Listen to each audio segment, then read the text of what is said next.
लाल होठावा से क्या बात है।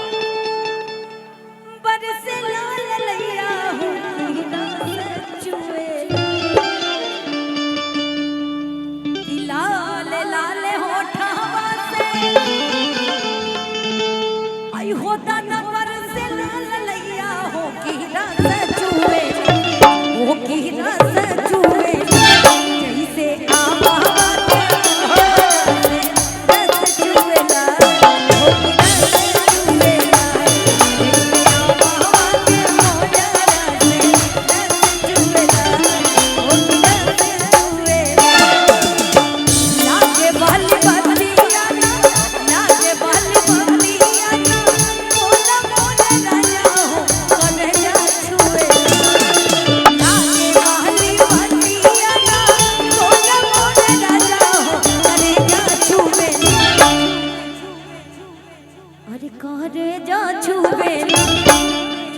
तहरी मीठी मीठी बोलिया करे जा चुवेला वो करे जा चुवेला तहरी मीठी मीठी बोलिया करे जा चुवेला वो करे जा चुवेला काहे कि पुरान जमाना वाला के लोग नहीं है लेकिन नया जमाना के का कही मालूम बा इंतजार ना करी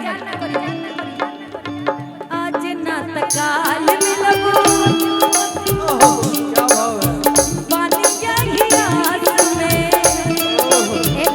तोरे से कहता नहीं सब धन एक जाके खा जा लेकिन एक बार आ जाओ सही बात पकड़े आज ना तकाल मिलबो बनिया ही आस में आज ना तकाल मिलबो बनिया ही आस में प्यार हम करीले तोहसे पहले प्यार हम करीले तोहसे पहले बता दीजिए नाम बता दीजिए। अच्छा भाई ये दुल्हन के भाई हैं। अच्छा अच्छा अच्छा कहा तारी कोई बात नहीं उनको मैं जानती हूँ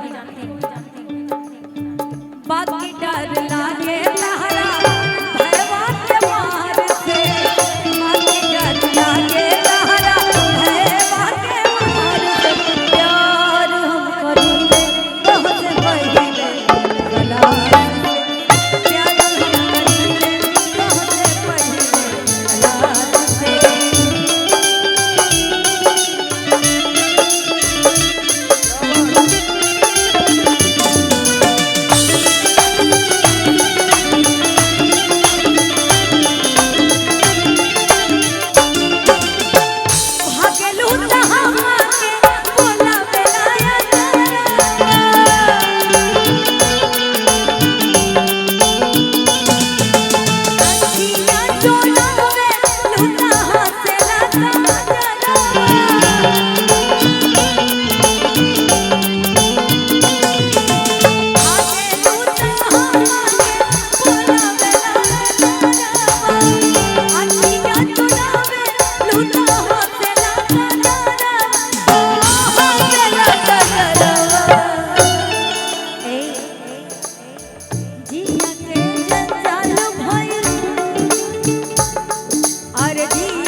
भाव है।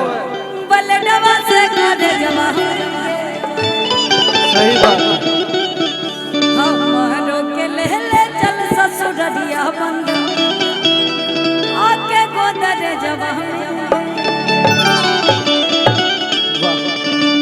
लेकिन हम नहीं गाएंगे इसको क्योंकि कब से गा रहे हैं, इतने सुंदर सुंदर लोग बैठे हैं, ऐसे बैठे हैं जैसे लग रहा है कि कहीं कथा चल रहा हो। सही बात है। तो अब प्रभु श्री रामचंद्र जी आएंगे और अपने हाथों में धनुष उठाएंगे और धनुष को तोड़ करके सिया जी से स्वयंवर रचाएंगे। ऐसा माहौल आप लोग बना के रखें। बड़ा आत्मा दुखी हो रहा है। अच्छा लग रहा है ना, इसको गाते हैं। अच्छा लेकिन अभी इधर भी कुछ लोग बैठे हैं, अच्छा लगेगा नए पुराने सबको माइनस। आ गए आपके हरियर का। वाह कितनी सुंदर सुंदर हैं आप लोग ना। राम भैया के कलाकार सब इधर हैं। आओ इधर आओ। वैसे हरियर वाली एकदम बड़ी अच्छी लग रही है ना। हाँ देखो सबकी तरफ से, इधर वाले भी देखो, दादाजी भी खुश हो रहे हैं। इधर से ही ये लोग मालूम है क्या कहेंगे, अरे